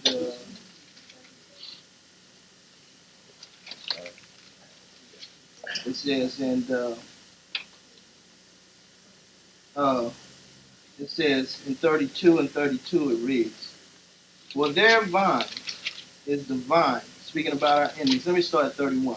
It says 32 and 31. For the rock is not as our rock, even our enemies themselves being judges. Verse 32. For their vine is the vine of Sodom and of the fields of Gomorrah. Their grapes are grapes of gall, and their clusters are bitter. 33 is the meat of it. Their wine is the poison of dragons and the cruel venom of apes. So we're in the land of our enemies. And here the speaking, God's already addressed the situation. Well, I want to have a drink. Well, he's already addressed it that if we get a drink from our enemies, it's cruel for us. And you can look at the destruction of our families just across America, how the alcohol of this land has destroyed us tremendously. The statistics are astronomical. Every weekend, you can go down to the bullpen across America and find many of us in lockup. A lot of times just from consuming the wine, the alcohol, the DUIs. I mean, it goes on and on and on. So, all praises to Yah. Yes, ma'am. All praise to God. I thank the Almighty for being able to say that I stopped smoking marijuana and I could see His mercy in my life. As a mother of children, you're trying to teach your children the laws of the Creator, yet you're going to smoke some weed. You're going to set a bad example and you're doing the wrong thing. But as the Almighty gave me the strength to stop this practice, I began to see what he was trying to tell me. I began to understand what the law is all about. You have a better understanding. Your prayer, you can get serious about what you're really asking the Almighty. You can feel His Spirit moving within you and within your mind because you're clear on things and you just have a better understanding of things. I just thank the Almighty for that. Hallelujah. Hallelujah. Well, everybody, we don't have a chance to go back around everybody. That's great. But you express yourself well, and you did too, but we got to keep new stuff. We have some other questions. Did that help you with the wine and situation that you can think about? You heard both sides. Well, I just heard what Yes, you hear any law. no. Well, you heard some, you heard law, you just didn't realize you was hearing law. Oh, Yeah. so be able to realize it not, but the law is clear, so I should be able to realize that.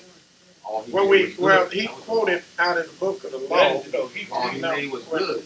That was a law. Well, in other words, obviously it's not I want to say this, right? That's only verses, and what do you want other than verses? What do you want us to but you can't really. It's hard to point out one little verse, 2 or 3 verses out of Blue Texas because you don't know what's the rest of the know you might never know. That's when you got to start studying it. All right. But, I'm sorry. Why were we blessed with wine? The same reason we're blessed with flies, bees. But that's not. Everything the Almighty made. But that's made not it. what Jacob's And it was blessing all was. good. That's It not was all what. good. And that's not what Jacob's blessing was. Correct.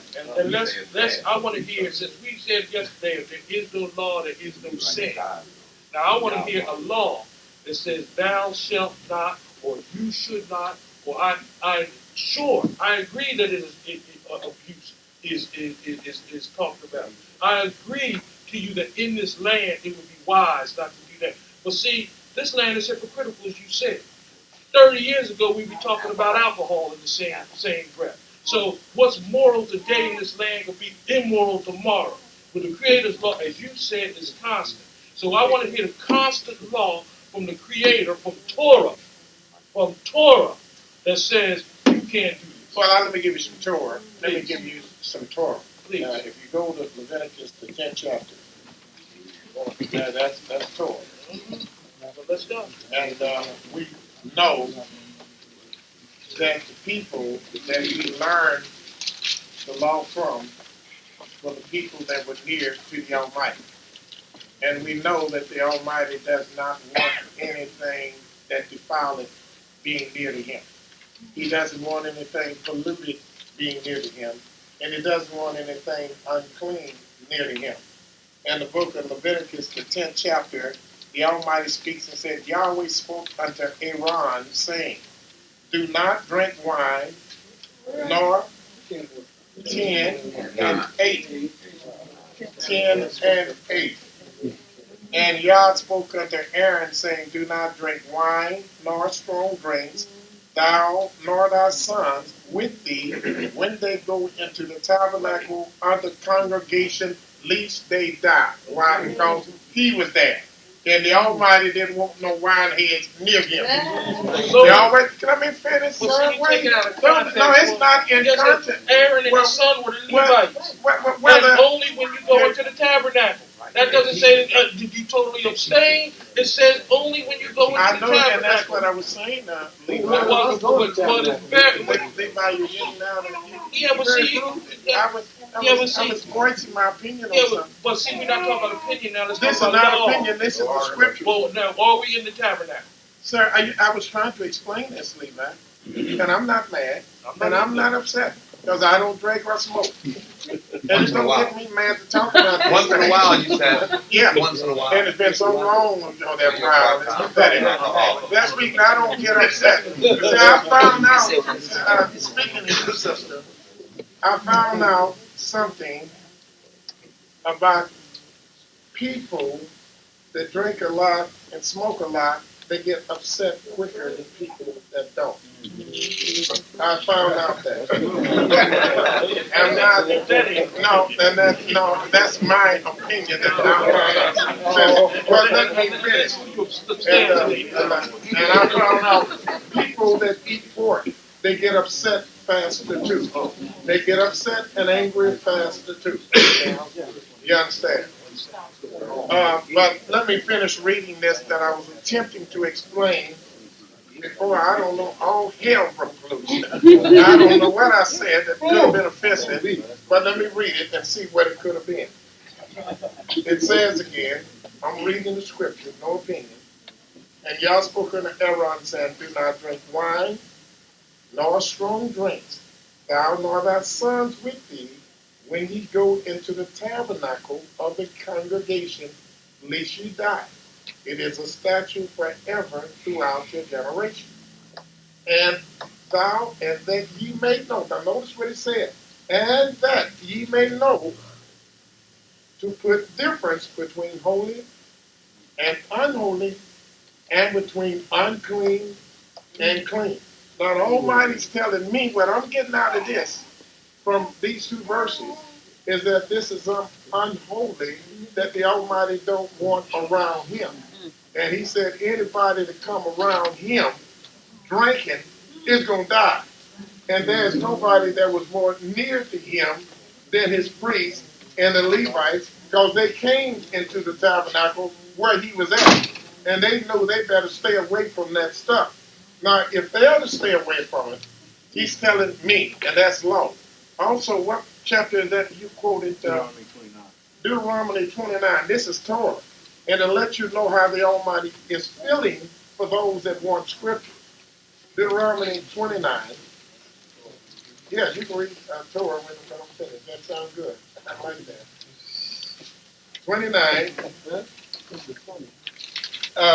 It's funny, I know. Notice this at the what verse is it? 5 and 6. Notice what it says. I'll start at 4. Yet Yah has given you a heart to perceive. Given us 29 and 4. And Yah, I'm going to 4 verse. Yet Yah has given you a heart, has not given you an heart to perceive, and eyes to see, and ears to hear unto this day. And I have led you 40 years in the wilderness. Your clothes are not waxen old upon you, and your shoes are not waxen old upon thy feet. 40 years.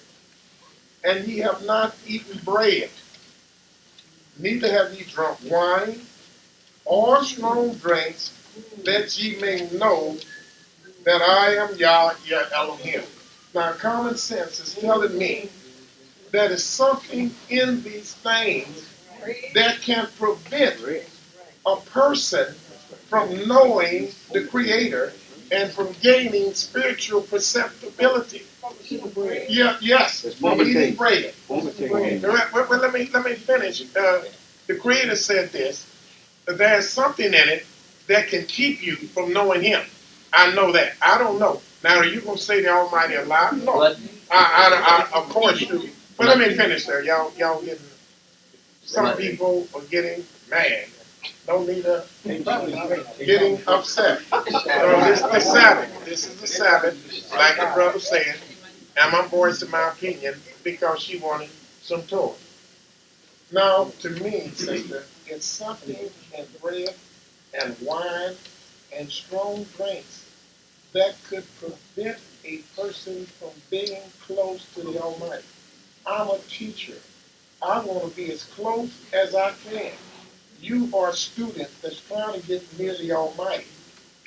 If you want to get close, this verse is telling you that there's things in these elements that are in these products that can prevent you from getting as close as you want to. Or should I say, I know I want to, and I want to be near Him. I want to know, and I know the answer to your question. Yes, ma'am. Are you saying you don't eat bread? No, I eat bread, but I can see that there's something in bread that can prevent me from being real close to the Almighty. And I can foresee a day in my life very soon that I will quit eating bread because of this. You understand? All right? Yes, ma'am. I was gonna say, in the Torah, number 6, Number 6, um, and that's right. 2, speaking to the children of Israel, saying to them, when, Number 6. 6, 2,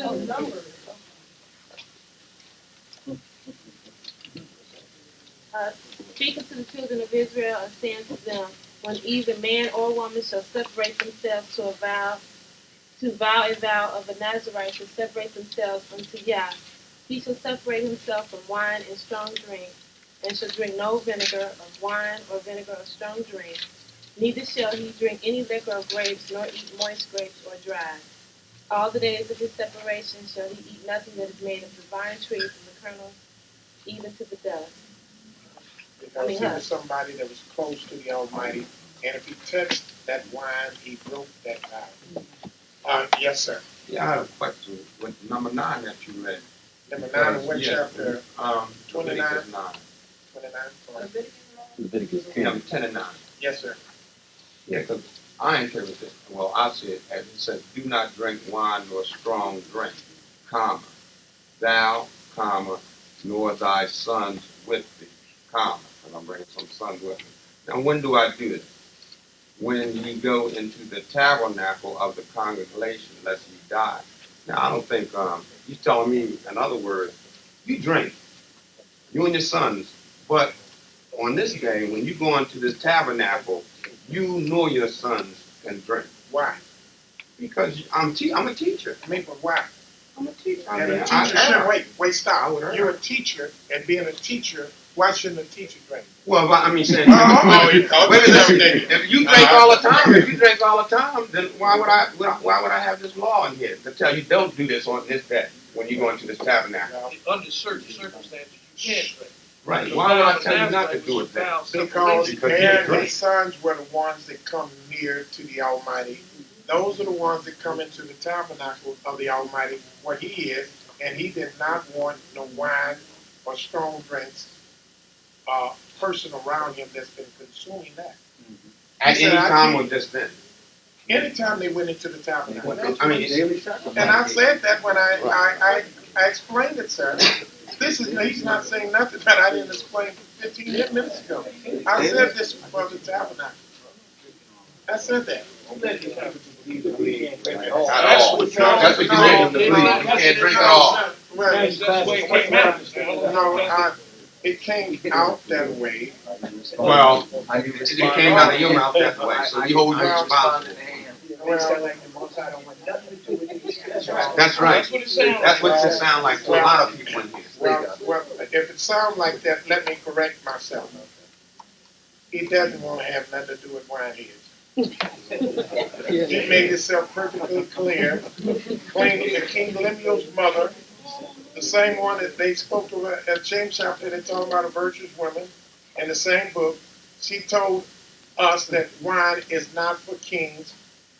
Wine, strong drinks is not for kings. It's for men that are ready to perish. Men that are giving up on life. That's who that's by. That's what it said. Furthermore, I showed you in the book of Exodus where this wine and whiskey, the Almighty said, if you come around me drinking, I'm going to kill you. I mean, I don't know how plain you can get that the Almighty detested. He don't want it around him. But You understand? And I also showed you in the the scriptures, whether you like it or not, I showed you in the scriptures where the Almighty said, I took you away from this so you could know me. And so a word to the wise is sufficient. I won't argue with it all day because too many. Yes, go ahead, Tor. Yes, Tor.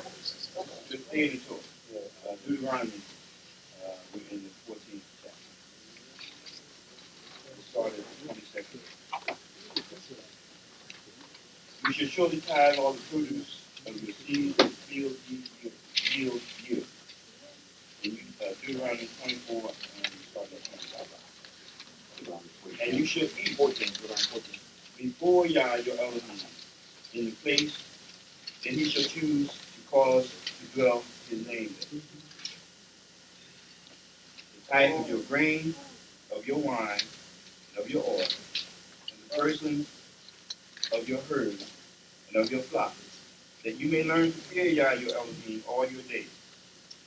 And if the way is too long for you, so that you cannot carry it, because the place is too far from which Yah your Elohim shall choose to set his name there, when Yah your Elohim shall bless you, then you shall give it for silver, and bind up the silver in your hand, and you shall go to the place where Yah your Elohim shall choose, and you shall pay the silver for whatever your soul desires, for oxen, for sheep, for wine, for strong drink, or for whatever your soul desires.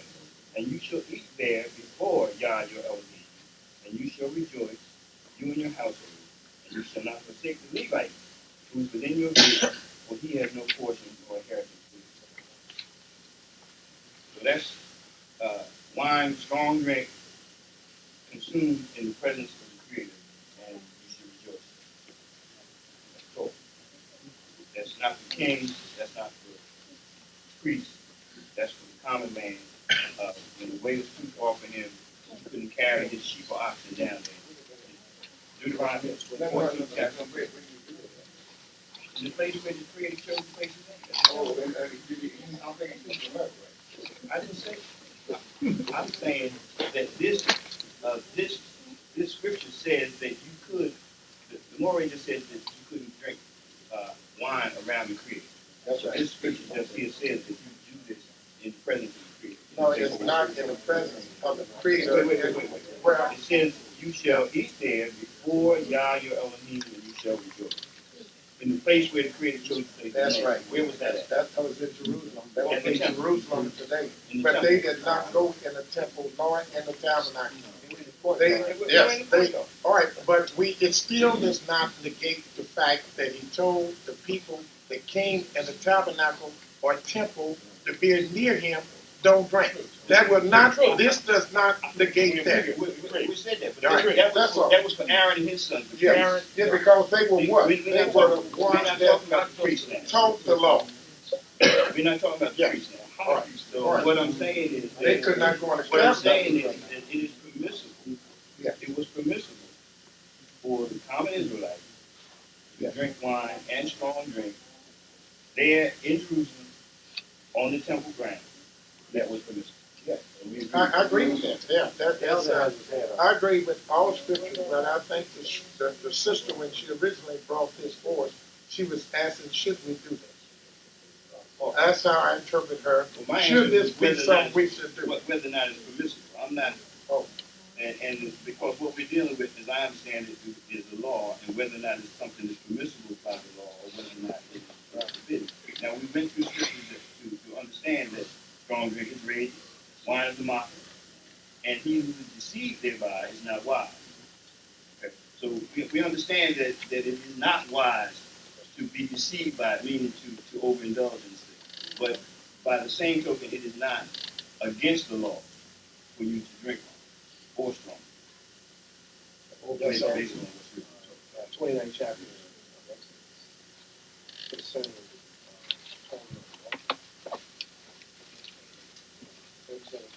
you speaking on all of Can't this? hear you, Moreh. The 29th chapter of Exodus, the 37th verse concerning the atonement on the altar. Who does the atonement on the altar? The Levites. Priests. Not just any Levites, No, not just any priest. it's got to be out of Aaron's limit. That's why that law was given for the sons of Aaron. So it says 7 days you shall make atonement for the altar. You shall sanctify it. And the altar shall be holies of holies. Whatsoever touches the altar shall be holy. And this is what you shall offer upon the altar. Lambs of 1 year old, 2 daily continually. One lamb you shall offer in the morning, and the other lamb you shall offer toward the evening. And a tenth part of the ephah, fine flour mingled with beaten oil, fourth part of the hin, and a drink offering, the fourth part of the hin of wine, for the one lamb. And the other lamb you shall offer toward evening, like the meal offering of the morning. And like its drink offering, you shall do it to it for a sweet savour. It is a fire offering to Yah. Now, he's accepting, and you got to do this continuously on the altar. The Most High is accepting, requiring that drink offering. yes. So, He also required the blood on the altar. but I'm saying when we were talking about the fact that the Most High doesn't have to, he doesn't want anything to do with wine. I didn't say wine, I said Well, people coming drinking near wine. wine, consuming wine. But in this case here, required. But the one that came in Somebody there. got It's a high priest that went in. Somebody's got to control it. No, he couldn't drink the high priest that went in That's there. what the law. He couldn't have no wine in him going in there, sir. That's what the law. Yes, sir. Okay, going into this particular law here, the drink offering is not an offering that's drunk by anyone. No one drinks that down. That down is poured out. Even the Hebrew word for drink offering indicates pouring out. It's not that's something that's consumed. Um, the priests, as Moreh Elesha pointed out, are not to consume drink in any fashion during the time that they're officiating. But if that priest elected to have him a drink, and possibly come influence under it at a time other than the time that he's officiating, even he could drink. Okay, because all that drink offering that's uh, given up by the people, only a memorial part is poured out. Right. All them other bottles go to the priest. Right. And they're most holy because they are offering and can only, excuse me, be consumed by the priest. But what we have to do is begin to separate our apples and oranges. You know, Most High said there's a time and a season for all things under the sun. And we must become people of good judgment by way of the law.